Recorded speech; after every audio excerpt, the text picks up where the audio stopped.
Welcome to True Catholics TV. Please like, share, follow, and subscribe to our YouTube channel. Dearly beloved, today we shall be discussing the topic, Canonization of Saints, Meaning and History. All Christians are called to be saints. Saints are persons in heaven officially canonized or not, who lived heroically virtuous lives, offered their life for others, or were martyred for the faith, and who are worthy of imitation. Canonization is the process of posthumously declaring someone to be a saint, as exercised by a canonical Catholic authority. The process resembles a legal trial, wherein the supporters of the cause must demonstrate the sanctity of their proposed candidate.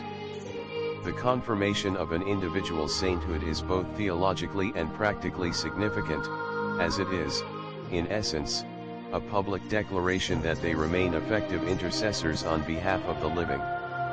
The Catholic Church canonizes or beatifies only those whose lives have been marked by the exercise of heroic virtue, and only after this has been proved by common repute for sanctity and by conclusive arguments. The Church see in the saints nothing more than friends and servants of God whose holy lives have made them worthy of His special love. The Catholic Church does not pretend to make gods. The true origin of canonization and beatification must be sought in the Catholic doctrine of the worship cultus, invocation, and intercession of the saints, as was taught by Saint Augustine and others.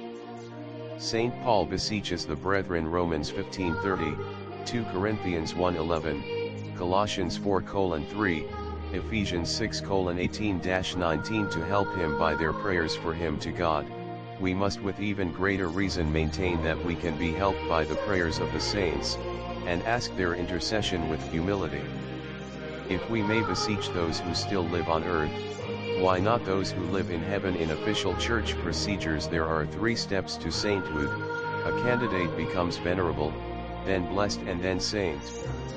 Venerable is the title given to a deceased person recognized formally by the Pope as having lived a heroically virtuous life or offered their life.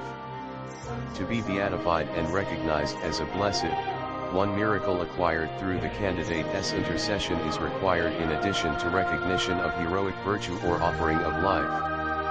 Canonization requires a second miracle after beatification. The Pope may waive these requirements. A miracle is not required prior to a martyr's beatification, but one is required before canonization. Saints, those men and women who have gone before us, marked by the sign of faith and recognized as martyrs or people of heroic virtue, stand as models for people of faith today. The unraveling of this perceived mysterious process, by examination of its historical development, can bring greater appreciation to those who have been so recognized as saints, validity to the whole process, and greater understanding to the Catholic Church, under which the process is conducted.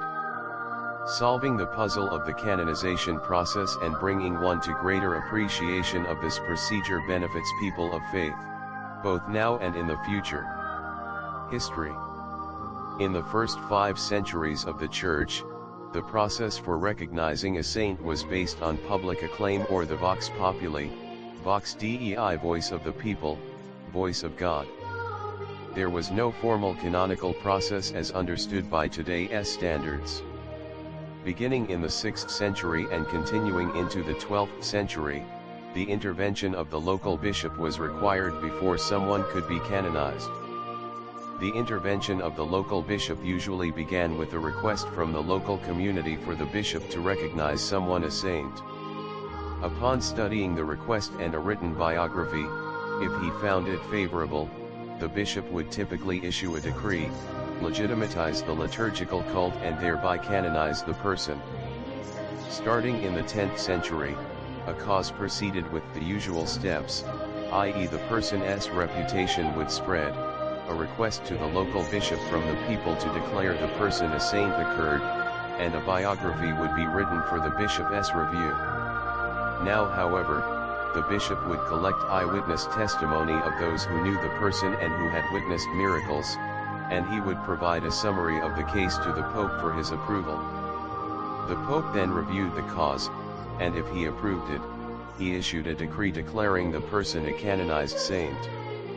The first documented case of papal invention is by Pope John XV on January 31, 993 for the canonization of Saint Ulrich. When Pope Sixtus V reorganized the Roman Curia in 1588, he established the Congregation for Sacred Rites. One of its functions was to assist the Pope with reviewing causes. Except for a few canonical developments, from 1588 the process of canonization remained the same until 1917 when a universal code of canon law was promulgated. The 1917 code contained 145 canons cc 1999-2144 on causes of canonization, and mandated that an episcopal process and an apostolic process be conducted. The episcopal process consisted of the local bishop verifying the reputation of the person, ensuring that a biography existed, collecting eyewitness testimony and the person's written works.